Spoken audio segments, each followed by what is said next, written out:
Great, yeah. So thank you so much for having me today. As Diane said, I'm going to be talking a little bit about F1000 research. So who we are, what we're up to in terms of publishing software, and how we want to further innovate and collaborate with the bioinformatics community to ensure the platform remains somewhere really easy and accessible for computational researchers to publish.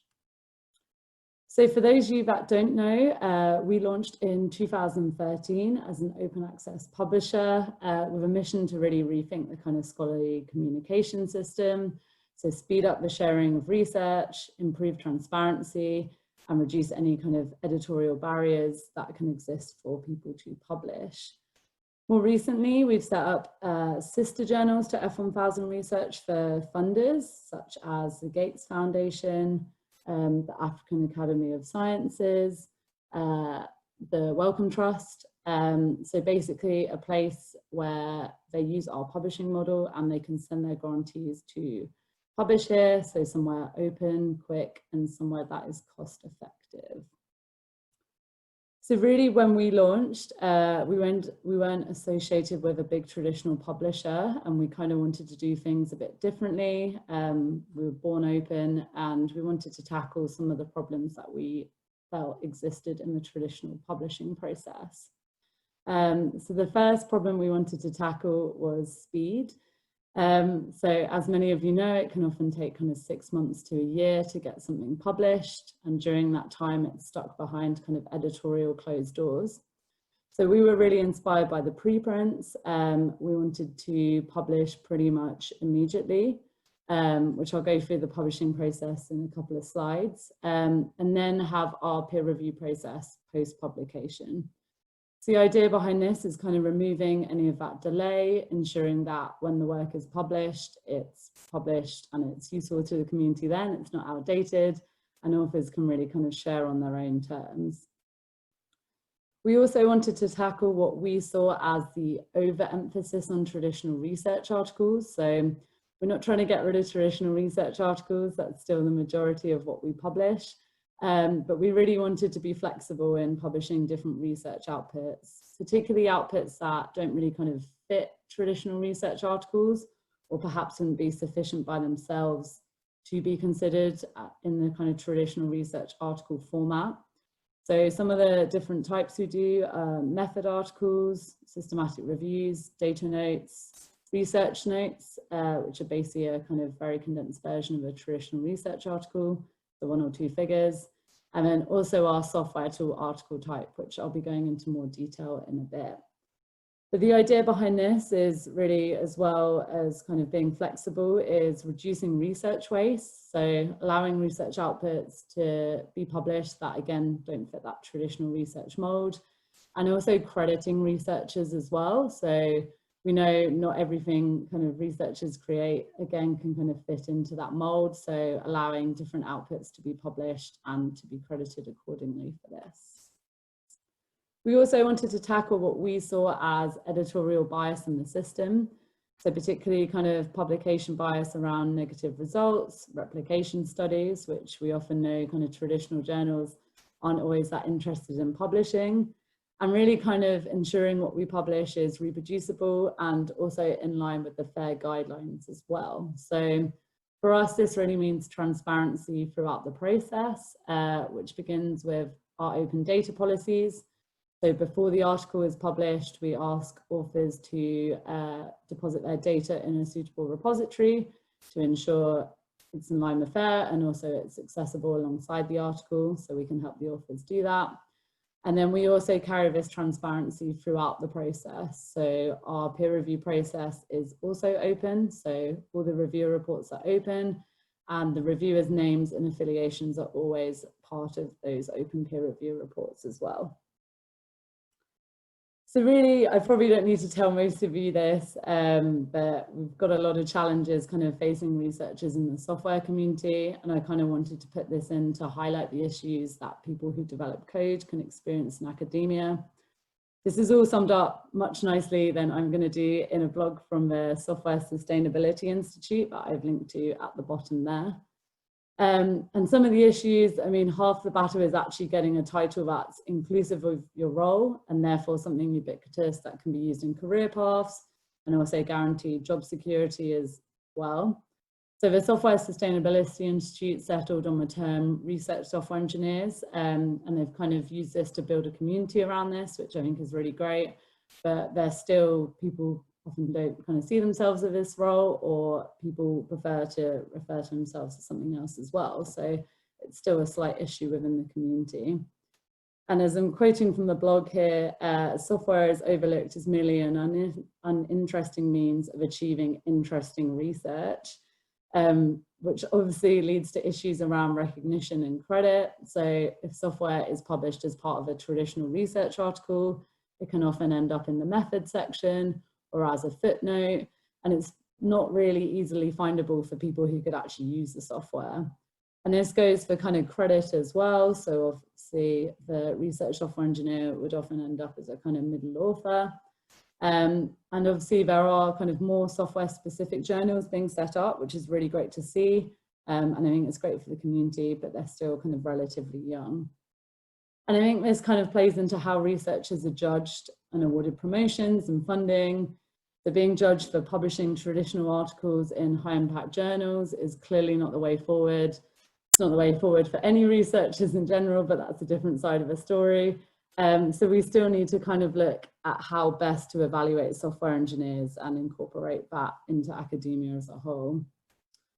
So unfortunately, the culture for everyone is often what many people deem as publish or perish. So as I said, to succeed in academia, secure funding and new jobs is really unfortunately to still publish in high impact journals.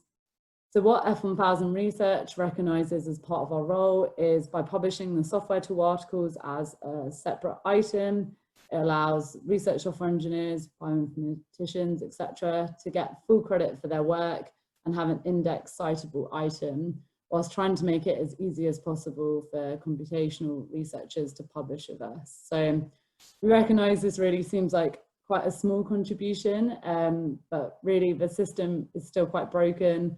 So we feel it's important to provide this space for the software tool articles while also pushing for change as a publisher, but also we recognise this is going to take all the players in the process. So also funders and institutions as well, kind of moving to an evaluation system that is really more fair for the researchers that are working in academia.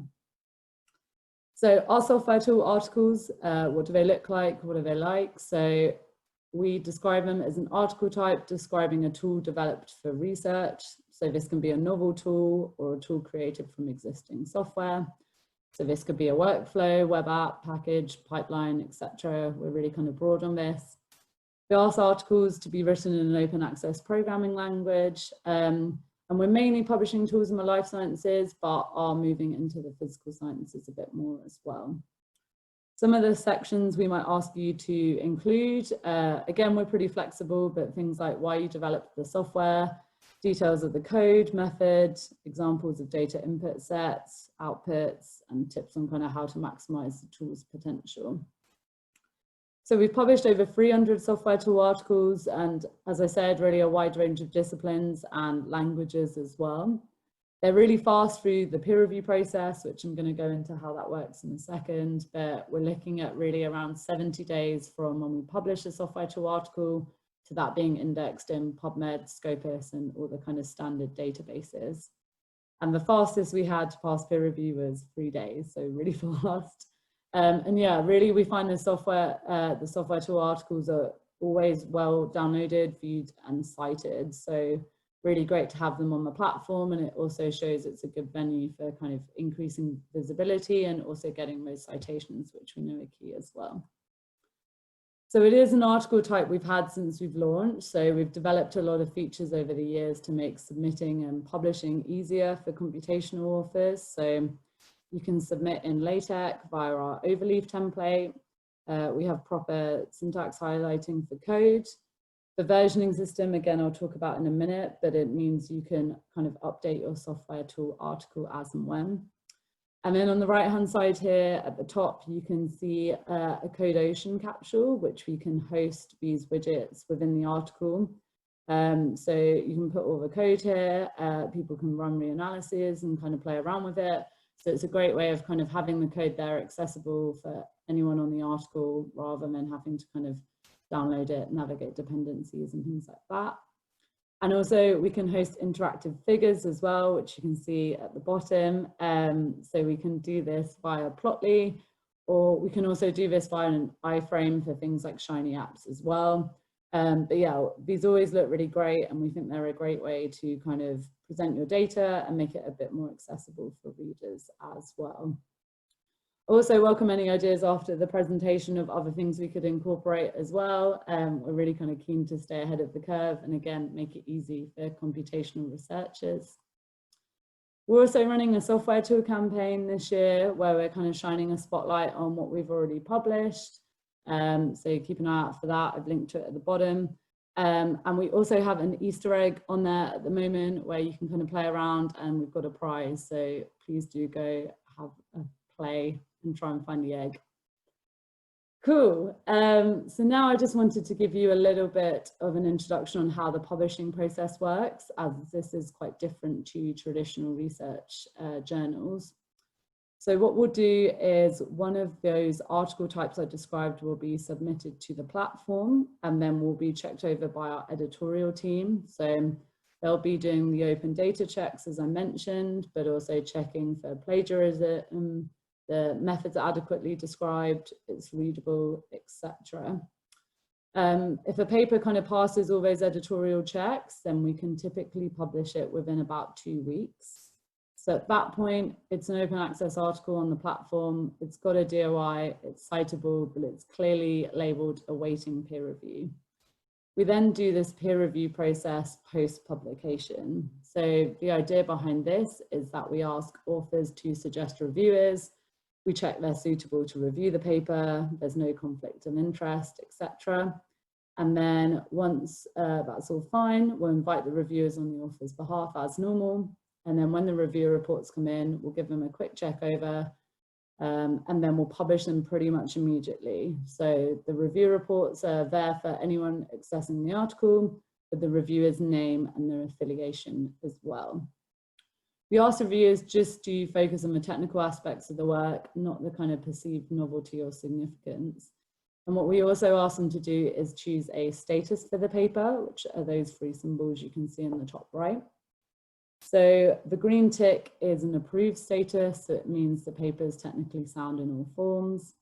The green question mark is approved of reservations, so basically like a major revision. And then the red cross is not approved, so there are some kind of fundamental flaws of how the work was carried out.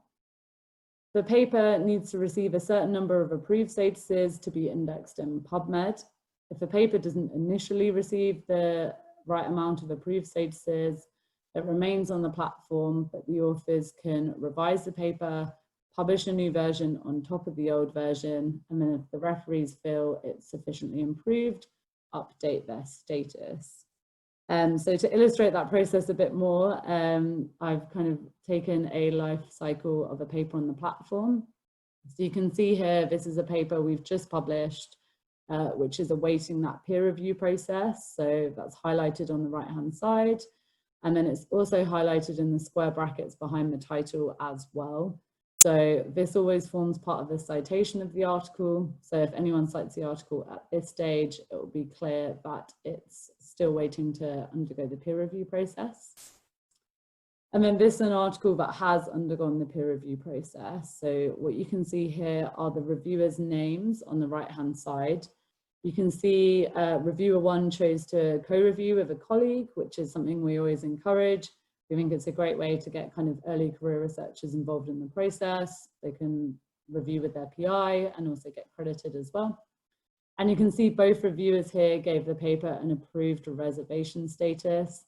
And then this is also updated in the square brackets behind the title as well. You can see underneath the question marks as well, there's a little bit that says read. So this is where you can find the peer review reports. I've just pulled them out onto the slide here.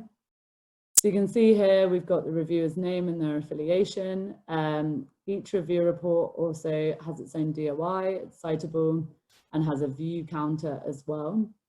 So we've got the reviewer status, the reviewer report itself, and then also what we ask is when the authors publish a new version of the paper, that they respond to the referees directly on the paper. So you can kind of see that author response here. It looks a little bit more logical on the page. But really what we find is this is a bit more of a dialogue process between authors and reviewers to help improve the paper rather than the kind of traditional anonymous response to referees. We also ask authors when they publish a new version to fill in this amendments box in the bottom left, which makes it clear what has been changed from the previous version of the article. So you can see here, this is the same article with a version 2 published, the revised version. So you actually can access both previous versions of the article. And you can see here for the version 2, both referees re-reviewed the article, felt it had improved sufficiently, so updated their status to a tick. So at this point, the article would have been indexed in PubMed, Scopus, etc., as it's passed the peer review process. Something nice about this versioning system as well, as I mentioned earlier, is you can do small updates at any stage. So this is particularly nice for software tool articles where if you've kind of tweaked something 6 months later, it's not really enough to publish a whole new process, a whole new paper, sorry, but you'd like to keep the old paper cohesive, then you can kind of go back and update the article for anyone who's using it. So it's quite a nice system. So yeah, we've kind of built strong links with the bioinformatics community over the years and have set up a lot of computational gateways and collections. So these are hubs, some are thematic, so you can see we've got a Python collection, but mainly they're community-based, so allowing communities a dedicated publishing space to increase the visibility of the content published there. So articles are published exactly the same way as I just went through, but they're tagged within these gateways. So as Diane mentioned at the start, we have an ISCB gateway, which we refer to as the community journal. So you can see the landing page for it here. So we've published over 140 articles from ISCB members, and it also hosts non-peer reviewed content as well, such as posters and slides from the past conferences as well. So yeah, I hope you do consider this as a potential publishing venue. It's a great hub for kind of everything ISCB output related as well. And then also what we have is a bioinformatics education and training collection too. So if you're part of the education cozy, you can kind of put your documents, posters and slides here too. So something to consider, hoping to build this up as a bit more of a hub. And all our collection advisors are Goblet members as well. So yeah, it's a good little collection to be part of. Lastly, I just kind of wanted to go through our plans for this year and beyond. So as part of our software tool campaign, we've got kind of 2 things going on. So the first is new content. So we're actually looking at perhaps kind of organizing some long form pieces around issues in kind of software engineering, such as ensuring sufficient credit, the experiences of women in software engineering and more. So if you have any ideas for kind of long form pieces we could do, or if you're actually interested in writing one, that would be amazing. So please do get in touch at the email address below. And then also something we're really keen to explore is code review. It's something we've been talking about for years, but we're actually going to do it this year. So we really see it as a kind of gap in our publishing process, and something that we also want to work cross-publisher on this as well. So if you are another publisher, please do get in touch. So we think it's an important initiative to kind of define what code review should be for academic software articles, what makes good code review, and then eventually we're hoping perhaps at the end of this year to develop the process and implement this at F1000 Research. Really at the start of this process, but we're kind of open to a lot of ideas. We're kind of looking at badging after the code review has happened as well. So we're looking to join up a community working group around this. So again, if you're interested in being part of this at all or have any kind of ideas to contribute, please do get in touch at this email address below. And perfect, that's all from me. So thank you so much.